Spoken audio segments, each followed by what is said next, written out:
Hi everyone, thanks for listening to my presentations. Today I'll be talking about adrenal insufficiency, diagnosis and staging. And this will form part 5 of 7. But I have explained in detail ACTH stimulation test in part 4. If you haven't listened to that, please kindly do. But it would be nice if you can listen to parts 1, 2, 3, and 4. And then we'll match it with part 5 and get to the specific diagnosis. Okay, let's go. ACTH stimulation test. I've decided to put this clip here so as to let you know that I have published a separate presentation on ACTH stimulation test. Okay, because I cannot make the diagnosis of adrenal insufficiency without ACTH stimulation test. And I didn't want to muddle things up, so I've published a separate presentation on ACTH stimulation test alone. And that will be part 4 of 7. And this very presentation is part 5 of 7. So check my channel for ACTH stimulation test and then come back to listen to this, because this very presentation plus ACTH stimulation test will make a full or complete diagnostic procedures in adrenal insufficiency. When it comes to adrenal insufficiency diagnosis, making specific diagnosis will be a long journey. It might be short in some instances because we need to find out which organ is affected. Neuroendocrine system, right, with hypothalamic, pituitary, adrenal axis. Is the problem at the level of the hypothalamus? Is it at the level of the pituitary? Is it at the level of adrenal gland? We need to make that determination and even more.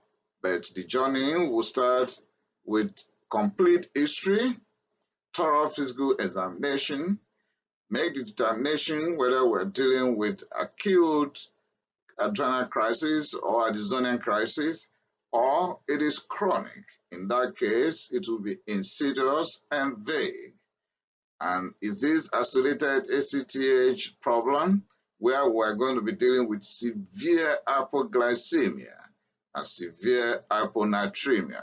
So from this page alone, we could make 4 different diagnoses. We could determine this is Addisonian crisis. And of course, that would demand urgent attention immediately because mortality is very high.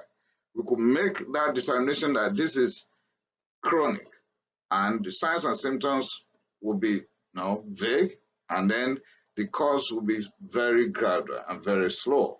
Then we can still buy time, right? But it will help the patient. Isolated ACTH, then we will know when we're dealing with severe hypoglycemia, severe hyponatremia. Exogenous glucocorticoids for a long period of time. Exogenous glucocorticoids for a long period of time is the common cause of ACTH or corticotropin deficiency. And that is why we'll always tail off when we place anyone on per-oral corticosteroids to handle any condition from autoimmune to anti-inflammatory. Sudden withdrawal of glucocorticoids will lead to some sudden crisis. For example, there will be low blood pressure, possibility of shock, hypoglycemia, and exacerbation of the underlying condition. So that will give us a clue. And of course, with the history, we'll be able to get our diagnosis. Functional adrenal insufficiency. In case of functional adrenal insufficiency, which is also known as relative adrenal insufficiency, this will be occurring in patients with critical illness. Here, we're going to find subnormal corticosteroid production during illness. There will be signs and symptoms, that may be attributed to other diseases. Cutaneous hyperpigmentation may not be present. Yes, it's true. We expect hyperpigmentation in primary adrenal failure, right? But not in all cases. Some primary adrenal failure may not have hyperpigmentation, okay? But all secondary adrenal failure will not have hyperpigmentation. All tertiary adrenal failure will not have hyperpigmentation. Increased hyperpigmentation is possible in antineoplastic agents, anti-malaria medications, dobutamine, tetracyclines, hemochromatosis, and so on.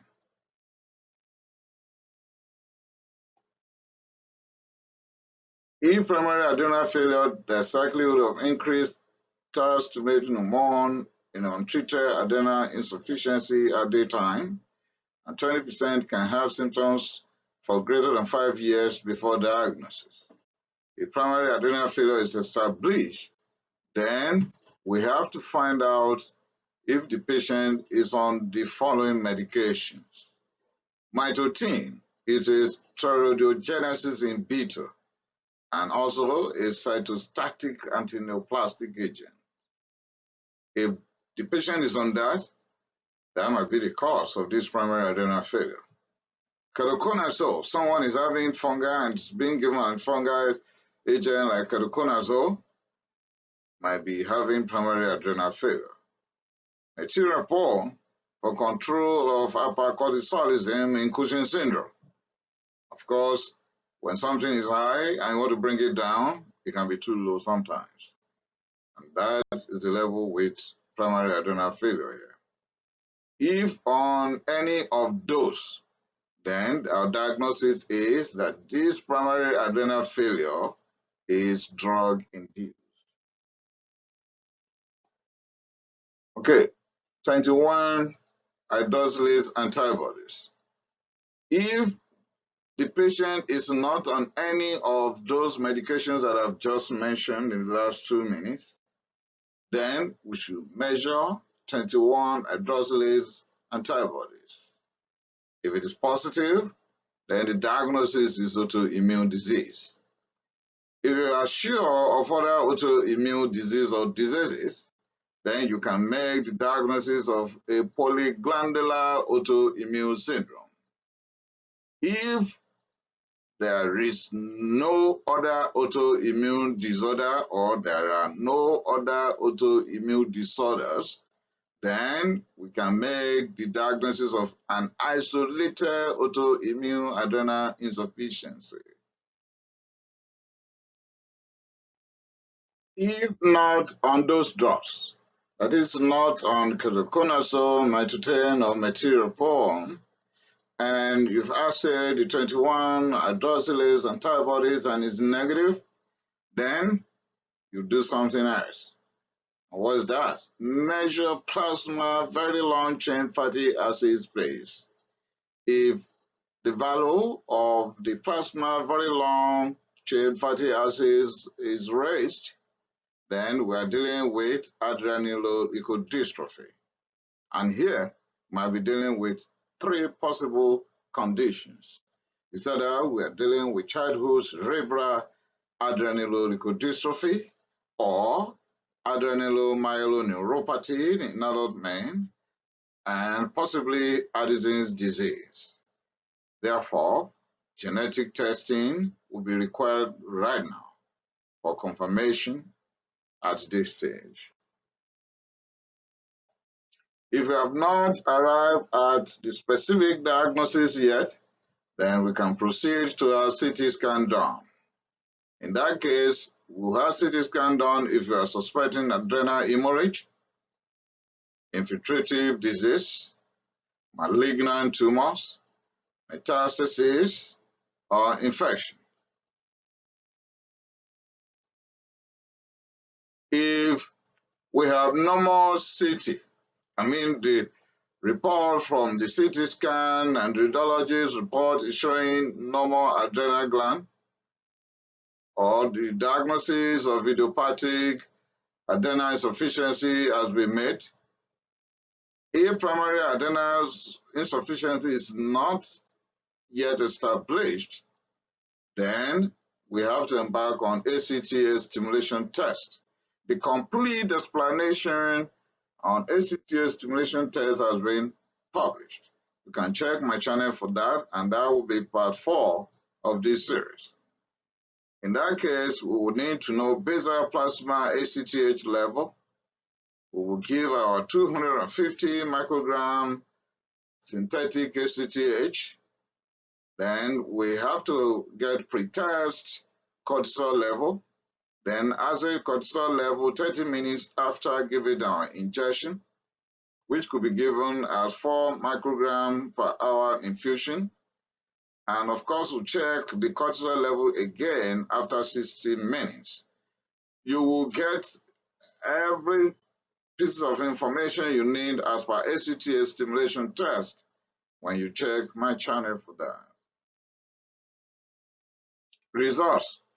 If we find normal results, then no adrenal insufficiency. But if ACTH stimulation test gives us low cortisol and high ACTH, then the problem is primary adrenal insufficiency. If ACTH stimulation test gives us low cortisol and low ACTH at the same time, then we are dealing with secondary or tertiary adrenal insufficiency. We are still on the journey, right? If the situation is secondary or tertiary adrenal insufficiency, then we have to do corticotropin releasing hormone stimulation test. If we find exaggerated and prolonged ACTH response, then our diagnosis is tertiary adrenal insufficiency. But if corticotropin releasing hormone stimulation test give us subnormal or absent ACTH response, then we are dealing with secondary adrenal insufficiency.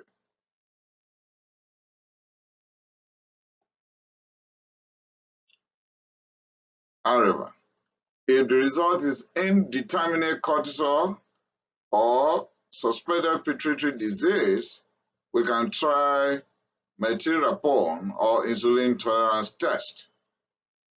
Absent or subnormal response is indicative of adrenal insufficiency.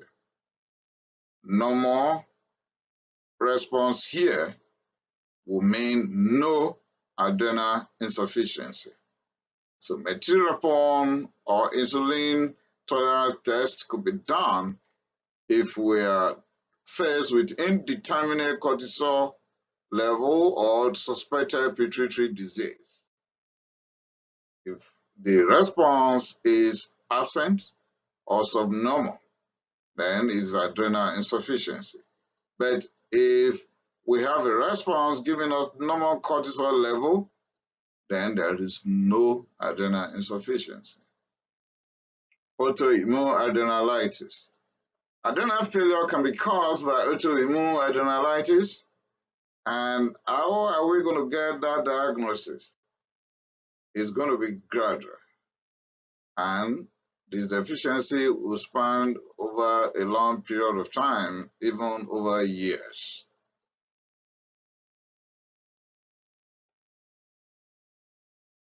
Stages of adrenal insufficiency.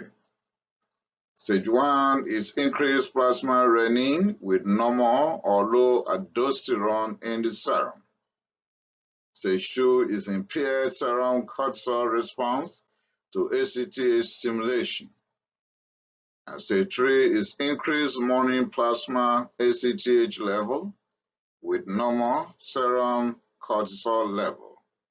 While stage 4 is decreased morning serum cortisol level with overt clinical adrenal insufficiency.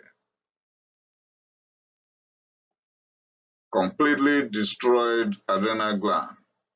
Once there is decreased cortisol level, adrenal gland must have been completely destroyed. Saliva. We can have early morning salivary cortisol concentration at 8 a.m. and that should be acid. And if we have greater than 5.8 nanogram per ml or 16 nanomole per liter, then no adrenal insufficiency. But if the value is decreased below 1.8 nanogram per ml or 5 nanomole per liter, it is likely that there is adrenal insufficiency. Then we have to do additional testing to arrive at a definitive diagnosis. So, saliva is useful depending on the values we get. Also note the following place, that taking your sample in the afternoon and assaying for the serum level of cortisol is of no importance. And it would be a big mistake to be looking for urinary cortisol level while trying to make diagnosis of Addison's disease or primary adrenal failure. That cannot be used. Please establish basal plasma adrenocorticotropic hormone, renin, and aldosterone. Rule out tuberculosis, metastasis, autoimmune, and drugs.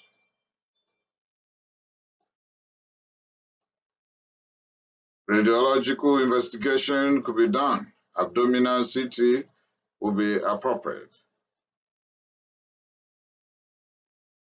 We can embark on genetic screening if we are dealing with adrenal insufficiency in young men and in individuals 15 years old with idiopathic adrenal insufficiency for X-linked adrenoleukodystrophy and adrenomyeloneuropathy. We need genetic screening here.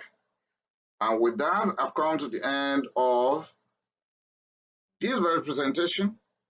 If you match it with part 4, that is ACTH stimulation test, I'm pretty sure you'll be able to make a definitive diagnosis whether you are dealing with a problem at the level of the hypothalamus, the pituitary, or the adrenal gland itself, as far as adrenal insufficiency is concerned, be it the chronic or insidious adrenal insufficiency or acute crisis like Addisonian crisis. Thanks for listening. Please remember to share. Remember to subscribe. I appreciate it.